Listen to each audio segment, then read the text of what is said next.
Bonjour, c'est Emric. Et bonjour, c'est Hugo. Et du coup, on se retrouve pour la suite de notre podcast par les jeux vidéo.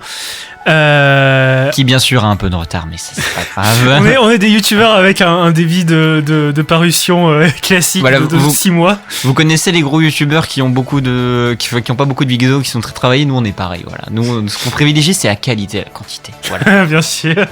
Mais on n'est pas tout seul. On n'est pas tout seul. On a un invité et peut-être un nouveau membre. Je te laisse te présenter. Bonjour, moi c'est Cyril, surveillant dans le lycée Jules Garnier. J'ai décidé d'accompagner nos chers camarades sur cette émission et potentiellement peut-être des futurs, on verra bien. On verra comment ça se passe. On verra bien comment ça se passe, mais normalement c'est normalement tranquille. Dit comme ça fait un peu comme si on faisait un test, mais non, c'est plus s'il apprécie d'être avec nous et de discuter avec nous. Tout va bien se passer. Ne t'inquiète pas, ça va bien se passer. Et du coup aujourd'hui on se retrouve pour parler d'un sujet un peu tatillon, vu qu'on va parler de la perception de l'univers de la sphère jeux vidéo par la société, les médias et les gens en général sur internet. Mais du coup, quelle vision est-ce que les gens ont des jeux vidéo en général ? Ben, ça peut varier quand même. Quand on y réfléchit, ça peut un peu varier.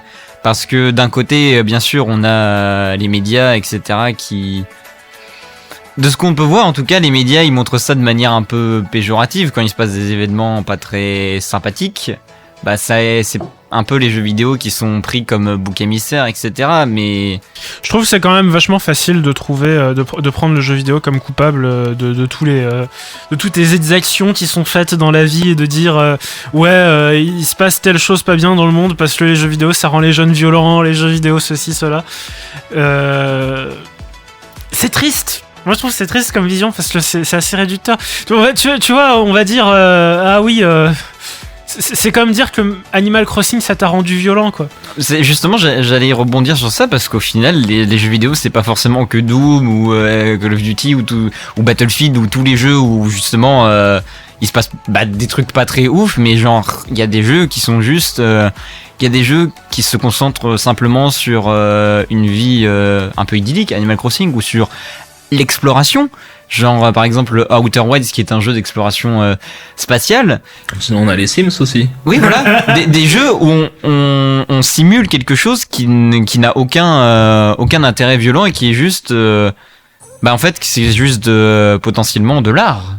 Mais du coup, on est encore bien loin de l'époque idyllique où on aura nos tournois de jeux vidéo à la télé et ce sera pas genre un truc de geek sur internet. Je crois que ça peut arriver l'année prochaine pour les JO. Il me semble qu'ils avaient parlé d'instaurer un tournoi sur les jeux vidéo. Il me semble avoir vu passer ça.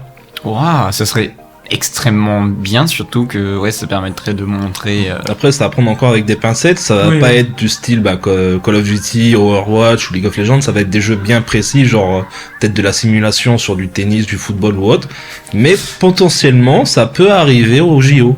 Ce qui serait assez comique du coup d'avoir du tennis et la simulation du tennis juste à côté sur Wii Sport. J'ai trop hâte de voir les grands athlètes français jouer à Mario Tennis Ace à la télé. Ça donne trop envie franchement.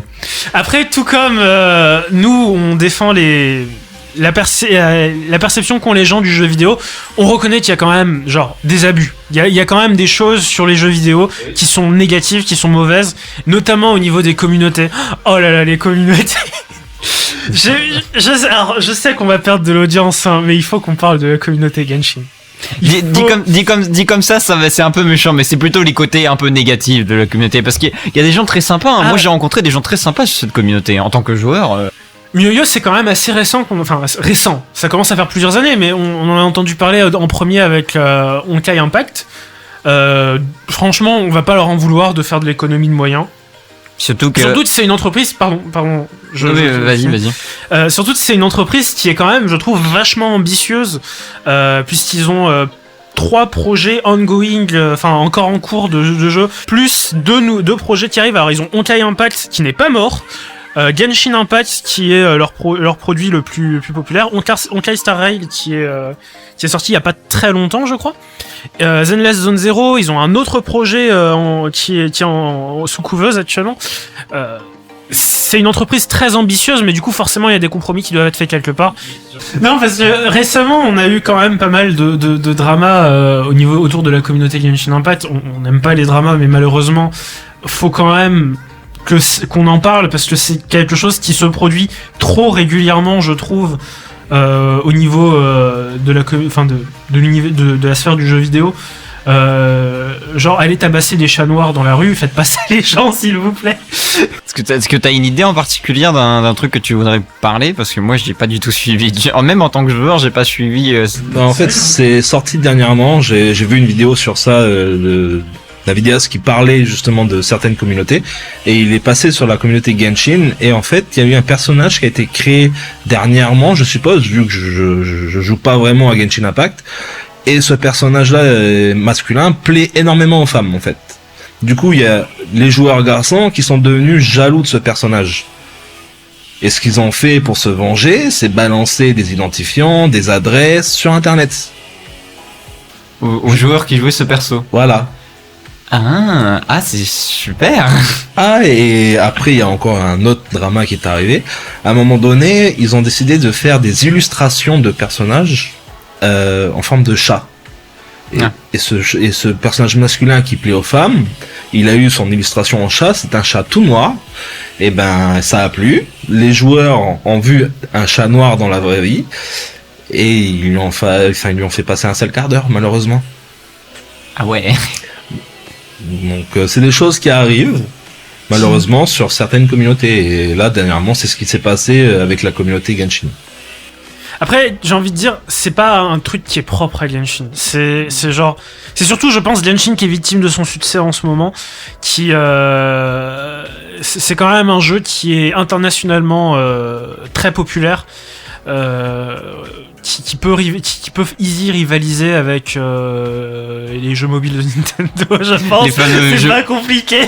Non, mais c'est surtout que c'est parce que c'est l'époque où Genshin est en train vraiment d'exploser en ce moment, mais justement, on en parlait un peu avant l'émission, mais Emric parlait de Undertale, etc. À l'époque, justement, de l'explosion de Undertale, il y a eu des trucs pas ouf, et même des communautés, certaines parties de la communauté qui étaient vraiment pas ouf, mais aujourd'hui, il se passe plus grand chose, en tout cas de ce que je sais, parce que le jeu, ça fait longtemps qu'il est sorti et les gens ont... La hype est retombée. La hype est retombée, en fait. Je pense que c'est aussi peut-être un phénomène de hype. Les gens sont justement tellement accros, tellement dedans que justement ça pousse à des réactions qui sont pas forcément super, quoi. De toute façon, plus un jeu est populaire, plus t'as de chances d'attirer des cas dans ce genre de situation. Après Genshin, c'est quand même un exemple, un cas très intéressant, je trouve, personnellement, de jeux vidéo, parce que ça regroupe, en fait, c'est une étude de cas des problèmes que peut avoir un jeu vidéo populaire. Même s'il est bon, et Genshin Impact a beaucoup de qualités, il a aussi des défauts, ses parts de défauts, ses parts comment dire, de soucis éthiques et moraux au niveau de la gestion de la communauté, de la gestion... Et on pourrait potentiellement parler de ça aussi, c'est-à-dire de la monétisation dans les jeux vidéo, et que surtout, on paye déjà des fois des jeux 60€ et que des fois on repaye des lootbox derrière. On se fait avoir par des skins ou des trucs comme ça, quoi. Des skins ou des joueurs ou des cosmétiques, des petites peluches ou autres qui n'apportent rien, mais rien. C'est que des pixels, bro.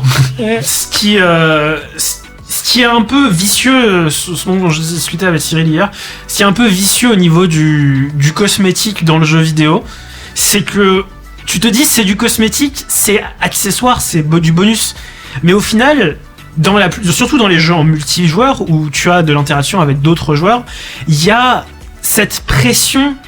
Si tu n'as pas de cosmétique, tu vas être vu comme quelqu'un qui vient de commencer à jouer au jeu, comme un noob ou comme quelqu'un qui est pas très fort, qui est pas très investi dans le jeu. Et c'est compliqué pour un joueur de se sentir appartenir à la communauté si t'as pas un signe distinctif qui montre aux autres: oui, je suis là, j'existe dans votre communauté.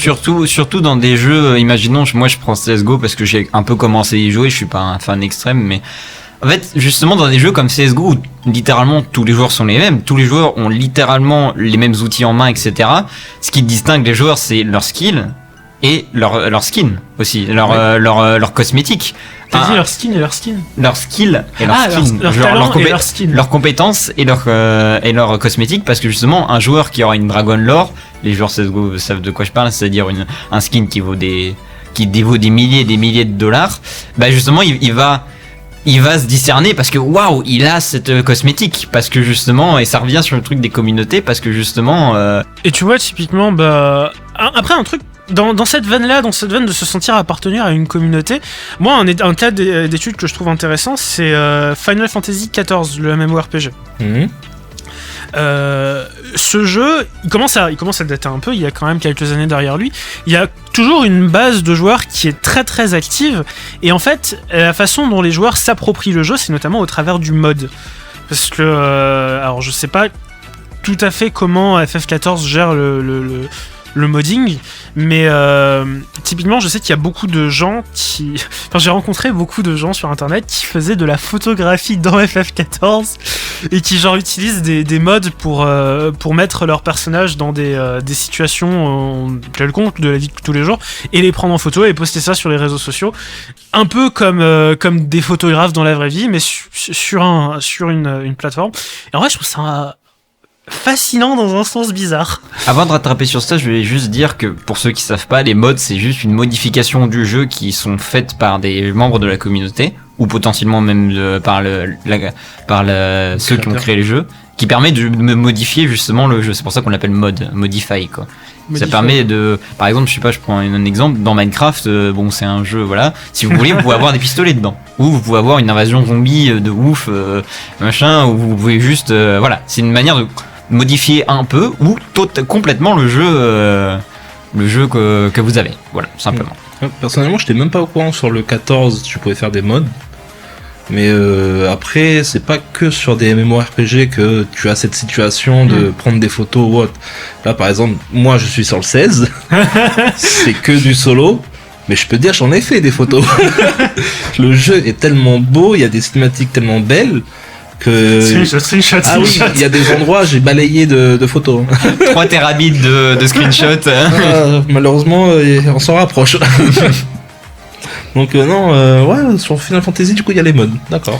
Ouais, d'ailleurs, justement, j'ai un pote des réseaux sociaux qui m'a fait un perso Redgar sur FF14.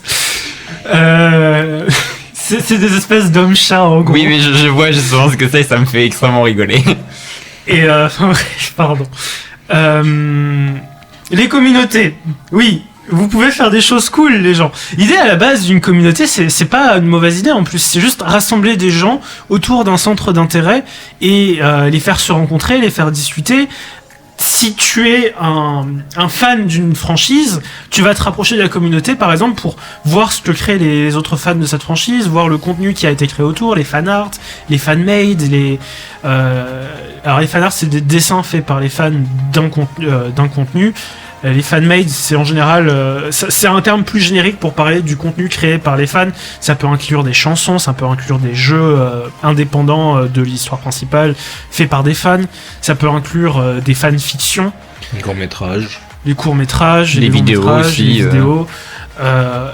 En tant que fan d'un contenu, c'est normal d'avoir envie de voir l'opinion d'autres gens sur ce que tu aimes, sur ce qui a marqué tes émotions, tout ça. Mais et c'est aussi normal du coup que forcément si tu rassembles des gens, il va y avoir des gens qui sont moins fréquentables que d'autres. Ça, j'ai envie de te dire, c'est un peu dans tous les domaines. Que ce soit le jeu vidéo, que ce soit la musique, que ce soit le sport. Tu auras toujours des gens, malheureusement, qui ont un comportement hors du commun, on va dire, pour être poli. Donc, je pense pas que ce soit lié que aux jeux vidéo. Après, voilà, c'est... Sur les jeux vidéo, malheureusement, ça fait peur, c'est pas bien, donc c'est beaucoup plus mis en avant, malheureusement. Après, j'ai envie de te prendre l'exemple là des coupes de monde de football où les fans de football font des émeutes. À quand le reportage, tu vois, sur est-ce que le football ça rend violent? Ou est-ce que conduire tout simplement rend violent aussi? Ah oui, non, mais il y a eu un reportage sur ça en plus, comme quoi il y a des gens qui agressent d'autres gens parce qu'au volant tu deviens plus violent. t'es plus enclin à... Ouais, parce que t'es sur tes nerfs, t'as pas envie qu'il arrive un truc, t'es tout le temps à regarder à gauche à droite, t'as peur, quoi. Et ouais, tu voulais parler de From Software, peut-être? Oui, From Software, je vais parler de la licence Dark Souls ou Elden Ring. Franchement, c'est un jeu qui est réputé dur, donc il y a une réputation qui s'est mise de joueurs hardcore en disant moi j'ai terminé cette licence, donc je suis bon en jeu vidéo. C'est un avis comme un autre. Et après, il y a une partie de la communauté qui n'accepte pas une certaine façon de jouer. Par exemple, là, sur Elden Ring, on a eu un nouveau on a eu un ajout, c'était les invocations. Tu pouvais invoquer soit des monstres précis, donc un loup, une méduse ou des squelettes, et qui viennent t'aider dans les combats. Et ben, les joueurs pro de cette licence ont engueulé parce que c'est inacceptable. Si tu finis le jeu en jouant avec ça, t'es pas un vrai joueur. Pareil avec la magie. La magie dans ces jeux-là, elle est puissante. Après, c'est le but de la magie. La magie, c'est toujours puissant.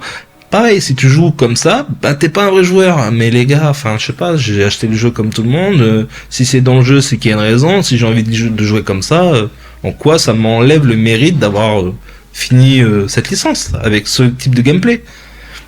Faites votre vie. Moi, j'ai apprécié jouer comme ça et... c'est surtout qu'on pourrait faire un contre-argument justement de vous dire c'est vous qui êtes bête de pas utiliser les trucs qui sont potentiellement plus forts, de juste vous mettre plus en danger que moi parce que vous voulez jouer à un certain truc. Genre comme tu dis, c'est dommage de se limiter à un certain truc. Après, chaque joueur fait son machin. Moi, je sais pas, je connais pas les règles, mais imaginons j'ai envie de jouer lance et bouclier, ou je sais pas, je joue lance et bouclier. Mais c'est bête de venir devant les autres et de leur dire mais tu joues comme ça, c'est juste néfaste, c'est juste au contraire. Moi, je serais plus n'importe qui me dit qu'il a fini le ring, je suis juste en mode bravo et genre oui. Plus que t'as fini comment? Parce que genre je sais pas si j'y arriverais, même en jouant n'importe quelle classe qui sont utilisé combien d'invocations en fait. C'est ça, même en utilisant des classes qui sont dites plus faciles, je sais pas si j'y arriverais. Donc voilà. Non, je pense que c'est juste une question d'ego et qui sont appropriés une vision du jeu qui n'est pas celle qui a été émise par les développeurs en fait, tout simplement.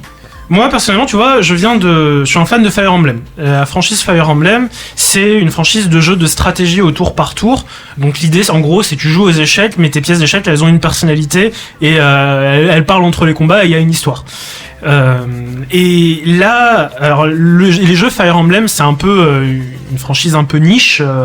La gimmick du Fire Emblem, le truc l'intérêt du jeu par rapport aux autres jeux de stratégie japonais, c'est la mort définitive. Quand un de tes personnages meurt dans Fire Emblem, il meurt à tout jamais, et dans l'histoire, sa mort est intégrée dans le scénario, et du coup, ça va modifier les rencontres que tu vas faire plus tard, et tout ça, et tout ça. Sauf que, du coup, ça a toujours fait du jeu Fire Emblem une franchise assez demandante et assez exigeante. C'est des jeux qui sont assez durs à finir à 100% parce que si tu veux recruter tout le monde, du coup faut les garder en vie, ce qui peut être compliqué parce que plus t'as de personnes, moins t'as de ressources à distribuer pour chaque personne, et du coup au bout du compte, ça a contribué à rendre la fanbase, enfin la communauté de fans très niche. Et au bout d'un moment, les développeurs se sont posé la question, est-ce que vraiment la mort définitive fait l'identité de Fire Emblem? Et ils ont introduit un truc qui s'appelle le mode casual. Donc quand tu commences une partie de Fire Emblem, t'as le choix entre le mode casual et le mode facile. Le mode casual, c'est quand une de tes unités meurt, elle meurt définitivement et c'est intégré dans le scénario. Et le mode facile, c'est pour les néophytes. Quand une de tes unités meurt, elle va juste se retirer du champ de bataille le temps de la map et revenir à la prochaine. Un peu ce qu'on a eu avec Céleste aussi. On a eu Céleste. C'est un jeu indépendant qui était sorti, platformer, et il y a eu deux catégories. T'as la version normale où il est très punitif, où t'as des jumps qui sont limités, et t'as la version facile où là par contre t'es illimité en jump, en dash. Ça a été rendu beaucoup plus facile. Ah oui, j'ai ce genre de choses. Ouais, j'y avais joué justement et c'est vrai que du coup on perd un peu c'est ça le problème, c'est toujours difficile parce que soit on peut perdre l'essence du jeu, mais le problème c'est que techniquement le jeu a été fait comme ça. C'est comme si on mettait justement un mode facile à Dark Souls, genre où je sais pas, une plaque d'essuie te rend un intégral de ta vie, où tu touchotes les ennemis, ou je sais pas, des trucs avec que des trucs pour améliorer le jeu. C'est compliqué parce que justement bah on perd un peu l'essence du jeu, mais il faut quand même que ce soit pas trop dur non plus, quoi. C'est ça qui est compliqué. Tu vois, c'est pour ça que je trouve le débat sur Elden Ring est quand même intéressant, parce que si tu fais le parallèle avec genre un autre jeu, tu te rends compte que en vrai, il y a du vrai des deux côtés du débat. Et bah après, la réponse pour Fire Emblem, elle a été simple, c'est qu'on n'est pas assez nombreux pour se battre là-dessus. On n'est pas assez nombreux. Les trois sur le forum, ils ont fait bon, bah tant pis. Hein. Les joueurs de Fire Emblem sont pas assez nombreux pour en plus se diviser sur ça. Sinon, on n'aurait pas eu de Fire Emblem aujourd'hui. Du coup, les gens se sont mis d'accord. En fait, pour chacun a ses raisons d'apprécier un jeu Fire Emblem. T'as le droit d'être là pour le scénario et d'en avoir rien à faire de la difficulté et de vouloir juste découvrir les personnages et tout ça. Et c'est legit comme façon de jouer. Et comme quoi, soyez dans des communautés de niche parce que c'est les meilleurs, parce que au moins personne vous embêtera. Voilà, ça c'est l'acceptation, c'est très bien. Après, communauté de niche, mais après on a aussi l'inconvénient d'être dans une communauté de niche d'une entreprise très... Enfin, genre c'est Nintendo quoi. C'est-à-dire que si jamais Fire Emblem ça leur rapporte pas assez, ils virent. Ils ont viré Star Fox, ils ont viré F-Zero, ils ont viré... J'en cherche d'autres, il y a forcément plein d'autres. Je grince des dents parce que Star Fox,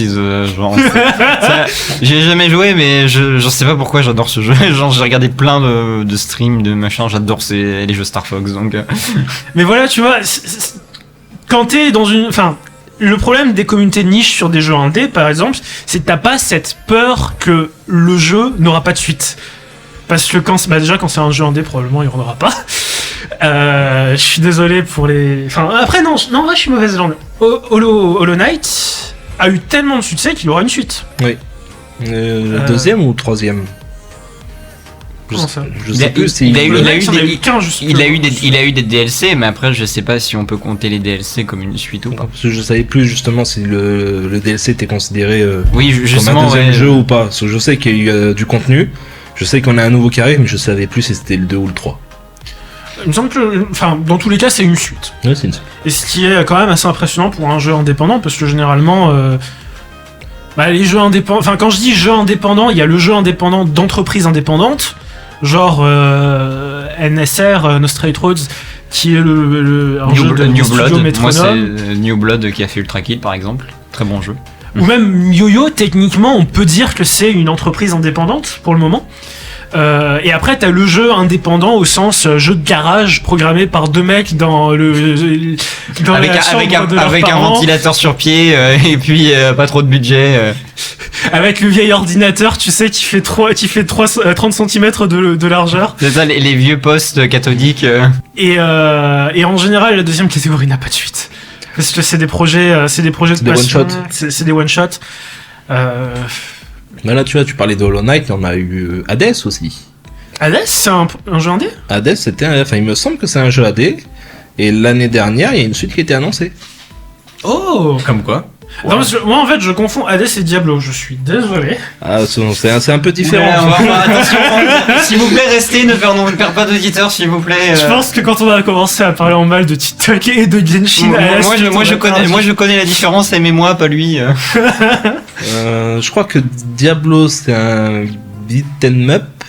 Diablo est c'est un hack and slash. C'est-à-dire que c'est un style de jeu où on est en 2D, vu du haut, et en fait, pour déplacer le personnage, faut cliquer, c'est genre des cases. Enfin, en tout cas, quand je m'en souvenais. Et en fait, faut déplacer le personnage à la souris, en fait. Et c'est en cliquant sur les ennemis que ton personnage attaque automatiquement, tu peux faire des compétences, etc. Et il me semble que Hades est un roguelike. C'est ça. C'est complètement différent. Il me semble que la mort te permet de recommencer une run avec soit des malus, soit des bonus. Et tu peux investir ce que tu as gagné dans la run précédente pour avoir plus de bonus et du coup potentiellement arriver plus facilement au boss de fin. C'est comme ça, c'est le but du roguelike justement. Pour ceux qui savaient pas. Bon bah merci. De rien. Voilà. Le problème vraiment les petites communautés sont les meilleures, mais le problème c'est que quand un jeu, c'est un peu paradoxal parce que par exemple tu vois Outer Wilds, c'est un excellent jeu. Je sais que Cyril veut pas y jouer, malheureusement. Non, j'ai vu ce qu'il pouvait donner. Pour moi, ça a l'air d'être un bon jeu. Je vais pas dire que c'est un bon jeu alors que je n'y ai pas joué, mais j'ai pas envie de m'investir pour l'instant. Oui, non, je comprends. Oui, il faut avoir le temps. En fait, c'est un de ces jeux, c'est un peu comme les point and click. C'est un de ces jeux où faut avoir 2 heures, 3 heures devant soi et il faut se poser. Tu prends ton casque tu prends ton casque, tu le mets et tu profites. Et pour moi c'est la seule vraie manière c'est pas genre je vais y jouer 1 heure vite fait, faut que je fasse ça. Non, c'est vraiment c'est ce qui est un peu problématique aussi, parce que des fois en ce moment on a moins en moins de temps, et du coup forcément on n'a pas le temps de vraiment se poser pour jouer à des jeux ou faire autre chose qui nous plaît. Du coup c'est compliqué quoi, mais il faut vraiment prendre le temps quoi. Et tu vois, typiquement Outer Wilds, c'est un jeu... Mobius, c'est les créateurs de Outer Wilds, c'est leur premier jeu. C'est un studio indé pour le moment, donc on peut dire que Outer Wilds est un jeu indépendant. Et du coup, c'est un jeu qui reste pour le moment un peu niche, qui a une communauté de joueurs assez réduite, assez maigre, et ça va pas le rester. Parce que le jeu a de la reconnaissance, il commence à en avoir de plus en plus, on en parle, on en entend parler. Et moi, ce dont j'ai peur, c'est que avec la popularisation du jeu, la démocratisation du jeu, il y a de plus en plus de gens qui s'y intéressent, et donc on se retrouve dans un Undertale 2.0 avec des fanatiques qui disent ouais, c'est le meilleur jeu de tous les temps, si vous êtes pas d'accord, c'est que vous y connaissez rien à la vie. Et qu'au final, ça te dégoûte d'y jouer, et que ça détruit la réputation du jeu. Ça détruit la réputation du jeu, ce qui serait vraiment dommage, et c'est pour ça que je fais bien de le faire maintenant, alors qu'il est en train d'être découvert par beaucoup de monde. Fais-le vite avant que ça devienne tout mainstream. Faut que je le finisse, avant que tous les streamers passent dessus et qu'ils le ruinent parce qu'ils ont rien compris au truc du jeu. Il y a des gens qui font fenêtre en fait pour l'univers du jeu vidéo à ceux qui n'ont pas forcément les moyens de s'acheter une console, de s'acheter le jeu, qui ne savent pas forcément où se plonger, et ces fenêtres, c'est les streamers. Oui, mais c'est surtout le problème que j'aurais justement avec ce genre de choses, c'est que des fois ils captent.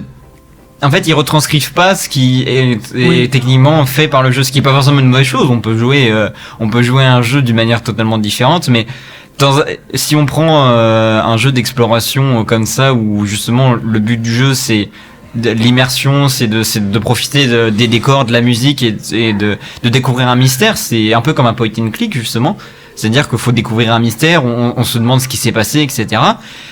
J'ai peur que certains streamers justement ils véhiculent pas ça, et qu'ils soient juste en mode ce jeu il est chiant, faut conduire d'une planète à l'autre, c'est chiant, on peut pas faire de voyage rapide pour se téléporter directement. Le truc c'est qu'il a droit il a droit de le dire et de le penser, mais faut pas que ceux qui ont vu le stream ou qui ont vu la rediffusion prennent cet avis-là. Il faut qu'ils arrivent à avoir leur propre avis. Et justement, on en revient aux choses de la communauté, c'est que parfois, justement, des gens ont des avis qui ont été un peu peut-être véhiculés parce qu'ils ont vu une chose ou l'autre, et après ils vont commencer à défendre cet avis sans se rendre compte que c'est pas vraiment leur, parce qu'ils ont pas vraiment expérimenté d'eux-mêmes. Non, moi ça me faisait juste rire parce qu'en philosophie en ce moment on parle de l'opinion, et du coup la définition de l'opinion c'est que... l'une des définitions de l'opinion c'est que c'est des idées qui t'ont été transmises par des gens. Du coup c'est marrant. Bah oui, c'est ça qui est... Tu me fais réviser mon cours de philo. C'est ça qui est compliqué en fait, même que ce soit pour le judo ou pour tout, c'est d'avoir un opinion compliquée. C'est pour ça que dans les communautés on a plein de gens différents qui ont plein d'opinions différentes, que ce soit plus hardcore ou moins, parce que tout le monde a son propre avis, ou c'est peut-être fait véhiculer un avis en se disant ok c'est comme ça ou c'est comme ci quoi, et c'est compliqué de... Aucun streamer ne vaudra ton expérience de jeu personnelle, et toi qui as découvert le jeu à ta manière et à ton rythme. Que ce soit pour un jeu vidéo, un livre, un film, bien, je pense que les gens, si on leur raconte un livre ou un film, ils seront beaucoup moins intéressés par cette chose que s'ils le lisaient eux-mêmes. Ils auront pas les émotions, ils auront pas les... Enfin, ce sera qu'un aperçu superficiel de ce que l'œuvre a à offrir. Pas la découverte de la première fois, et ça c'est... Je pense pas qu'on en pense assez, mais c'est très important de découvrir quelque chose pour la première fois. Et de se dire, waouh, j'ai été impressionné à ce moment-là, et que certes on a perdu ce moment parce que c'était la première fois et c'est triste, mais justement que c'était beau parce qu'on a découvert cette chose par nous-mêmes, et qu'on a pris le temps, qu'on s'est dit vas-y je vais regarder ça, je vais regarder ce livre, ce jeu vidéo, ce film, et que on est extasié de nous-mêmes parce qu'on a découvert ça pour la première fois. Et ça, moi je trouve ça beau. Je pense que en fait le problème de base il vient sur le fait d'être déçu, sur la déception. Tu vois, quand il y a un jeu qui potentiellement peut t'intéresser, il coûte 80€. Oui, ça, on pourrait en parler. Donc aussi. C'est un budget, que ce soit un jeu ou un livre qui peut coûter 20€, ou une place de cinéma qui coûte, je sais pas, 1200, 1500, je vais plus au cinéma, ça m'énerve. T'as pas envie forcément de dépenser une telle somme d'argent pour au final être déçu. Donc oui, donc tu te renseignes. Tu te renseignes, il y a une partie de toi qui va se renseigner. Mais c'est là aussi la vice de la chose en fait. C'est tu vas t'approprier un avis qui n'est pas le tien. Mais ça, c'est là de là que sort la dérive du critique américain par défaut qui fait 30 jeux par semaine et qui essaie de te pondre un avis développé sur chaque jeu. Forcément, mec, si tu passes 30 minutes sur Zelda Breath of the Wild, tu vas pas passer un bon moment. Parce que c'est pas le but du jeu, justement, le but du jeu c'est d'explorer, donc On est effectivement dans un cadre vidéoludique où il y a le jeu vidéo est démocratisé, du coup il y a de plus en plus de contenu, on brasse, et du coup c'est compliqué de trouver les perles rares, j'ai envie de dire, surtout qu'il y a beaucoup de modes en ce moment dans le jeu vidéo. On a eu la mode de l'open world avec les 5 open world qui sont sortis dans l'année, Forspoken, machin, dans les 3 années successives. T'as eu Breath of the Wild, Genshin Impact, Elden Ring, Red Dead Redemption, je crois que c'est un open world aussi. Oui, c'est un open world. Forspoken ou tout ce genre de jeu, ouais. Horizon Zero Dawn, t'en as eu plein d'autres, donc il y a plein de malheureusement. Il y a plein de modes aussi. C'est ça qu'il faut prendre en compte aussi, c'est que c'est la tendance du moment, quoi. Il y a une tendance, il y a quelques années, c'était les jeux de Seconde Guerre mondiale. Il y a eu beaucoup de jeux sur la Seconde Guerre mondiale, que ce soit Call of Duty ou des jeux stratégiques, oui, etc. Parce qu'il y a eu une overdose aussi de jeux de guerre futuristes, tu vois, donc oui, c'est en arrière aussi. Qui succède à une overdose de jeux de course, de jeux que ne sais-je. Et là, aujourd'hui, on entre dans une sursaturation du marché du gacha. Comment dire? Du coup, c'est compliqué de faire du tri, de faire la part des choses dans tout ça, et la communauté le streamer et par extension du coup la communauté se veulent être des fenêtres dans l'univers du jeu vidéo qui sont supposés te donner un aperçu de ce à quoi tu dois t'attendre. Sauf que quand la communauté est pourrave et que le streamer fait à moitié son taf... après, le streamer n'est pas un journaliste. Après, oui, il y a de ça le aussi. Streamer n'est pas un journaliste. C'est que on va dire que si on veut un avis posé et réel sur un jeu vidéo, on va sur un forum, qui publie des vrais tests, pas jeuxvideo.com.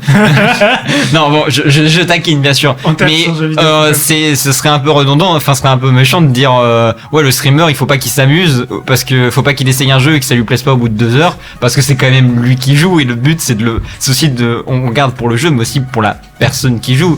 Donc on va pas regarder quelqu'un s'ennuyer sur un jeu qui lui plaît pas. Oui, non, même si ça arrive. Par son travail, je voulais surtout dire rester ouvert d'esprit. Oui, voilà. Justement, mauvais choix de mots. Par rapport à ça, quand tu parlais des communautés réduites, genre Fire Emblem, quand tu veux regarder justement un type de jeu, on va parler de Genshin Impact, tu as envie de regarder un streamer en parler ou en jouer, tu évites justement les grosses têtes.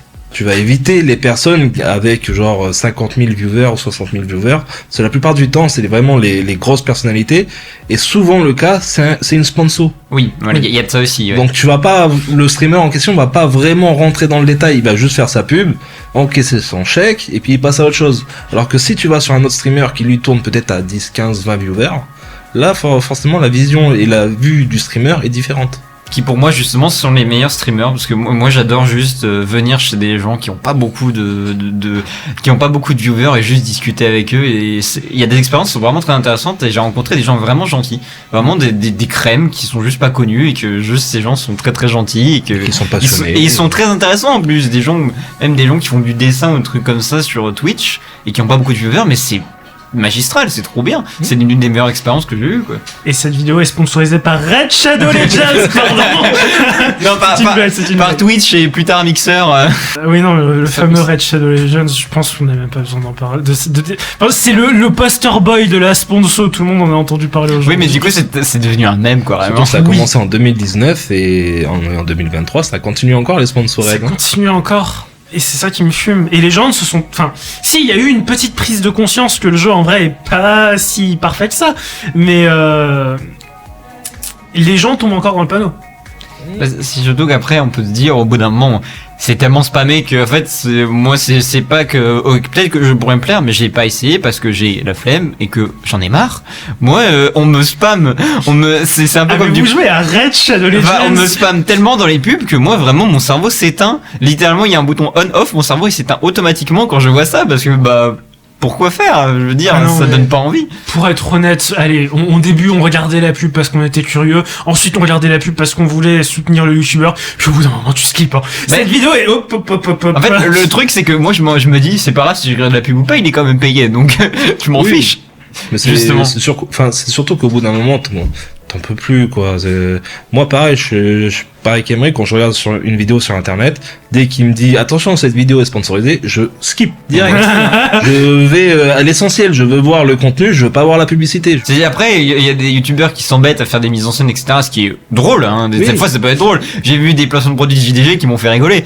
Mais, après, bon, même quand tu revois la vidéo, bon, bah, tu skips, quoi. Tu te dis, bon, ça ira, quoi. Genre, faut bien que mais justement, ça prouve un problème, c'est qu'ils ont besoin, avant, il n'y avait pas de placement de produits, etc. C'est plus au niveau de la politique de YouTube. C'est plus la politique de YouTube. C'est-à-dire que, techniquement, ils arrivaient à vivre avec ce qu'ils avaient, les youtubeurs, mais après, c'est peut-être juste une... Non, il y avait des sponsors bien avant ça, seulement c'était pas autant mis en avant et popularisé. Pas attention, Il y en a un d'ailleurs qui s'est fait descendre par les viewers. À l'époque, c'était Diablo X9. Parce qu'il faisait des sponsors. Parce qu'il avait eu le droit à des sponsors sur des jeux vidéo et il s'est fait détruire par la communauté. Pauvre. Alors que ça a été le précurseur. Maintenant, il y a des sponsors partout, les gens ne disent plus rien. Mais lui, à l'époque, il s'est fait défoncer. Alors que c'était un bon gars, hein. Ah oui, dommage. Hein. Le travail qu'il fournissait, il était qualitatif. Il avait la chance, justement, de pouvoir faire de la promotion sur certains jeux en avance. Et qui potentiellement lui plaisait aussi, c'est ça et il donnait un vrai avis. C'était vraiment un journaliste indépendant, on va dire. Justement, on en revient au truc des modes où justement à l'époque la mode c'était on boycottait ça, mais maintenant la mode c'est de manger ça, c'est de manger les OP dans une gamelle. Juste consomme le produit et sois excité pour le prochain produit. C'est juste normal en fait maintenant. C'est une réplique de je ne sais plus quel youtubeur anglophone ça. Enfin bref. Mais du coup, je propose à Cyril, notre invité, de faire le mot de la fin. C'est sa punition pour avoir osé venir s'enregistrer. Merci, c'est sympa. Non, mais pour conclure sur à la base le thème, la vision des jeux vidéo par le média, certes, on se fait beaucoup tacler. Des fois, il peut avoir une raison par rapport à certaines communautés, mais il faut savoir faire la part des choses. Certes, le jeu vidéo, ça peut faire peur. Mais franchement, regardez, on est là, on est tous les trois, on est sympa, on parle, ça va quoi. L'idée c'est d'être ouvert d'esprit. Vous apprenez à nous connaître, on est très sympa. Hein. Donc non, juste savoir faire la part des choses, ne pas tout le temps prendre l'avis des médias et le considérer comme acquis. Faites-vous juste votre avis à vous et ça devrait bien se passer. Que ce soit pour les médias ou pour n'importe quel autre, les streamers, etc. Juste de se faire son propre avis et surtout de vous dire, ok, bah c'est comme ça et j'aime bien et puis voilà. Et pas se faire influencer. Voilà. C'était Emric. C'était Hugo. C'était Cyril. On vous remercie de nous avoir écoutés et à très bientôt pour un prochain podcast, peut-être sur les jeux vidéo. Peut-être. Attention, teaser.